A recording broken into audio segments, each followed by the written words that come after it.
Hello everyone, I am Dr. Haris Kole. Welcome back to my channel. Today we are going to talk about dental sealants.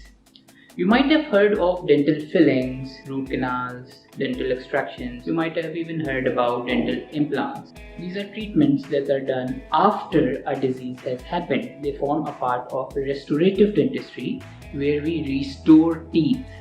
Today we are going to talk about preventive dentistry to prevent disease.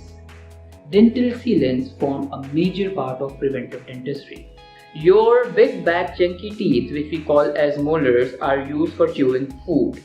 The chewing surfaces of these teeth are not plain, they have fissures and grooves and pits. Sometimes these fissures are so deep that they become a source of food impaction and debris can accumulate in them.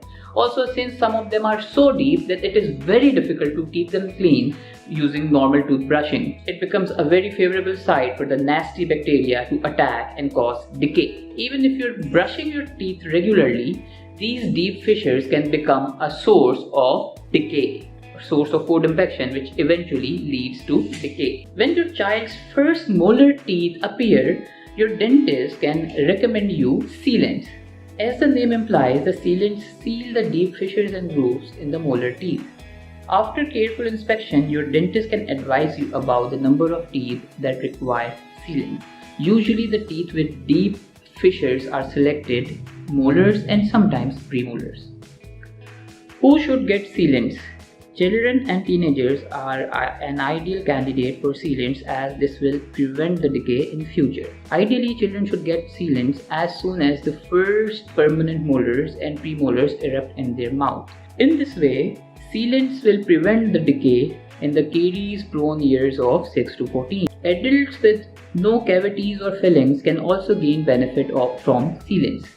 Think of sealants as your phone screen protectors. You apply it on the screen to prevent the screen from damage. Applying sealants is very easy. It does not require any anesthesia, it does not require any drilling, and it takes hardly 15 minutes.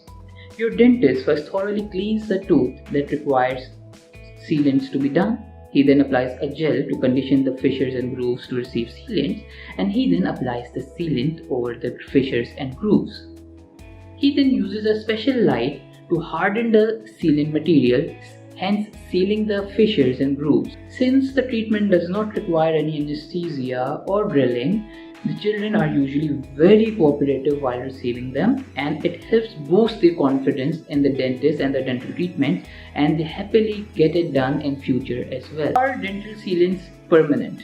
Dental sealants can protect your teeth for a long time, up to 10 years in some cases, and the good thing is, after regular checkups, because you should visit your dentist regularly, and if the sealant wears off from a certain fissure, the same fissure can be sealed again. Getting sealants isn't enough. You should also have your child practice proper oral hygiene. Brushing your teeth 2 times every day with a fluoridated toothpaste is very important. Please watch my video to see how to properly brush your teeth. If you like this video, please subscribe to my channel and give me a thumbs up. Hope to see you with more dental content in future. Thank you and have a nice day.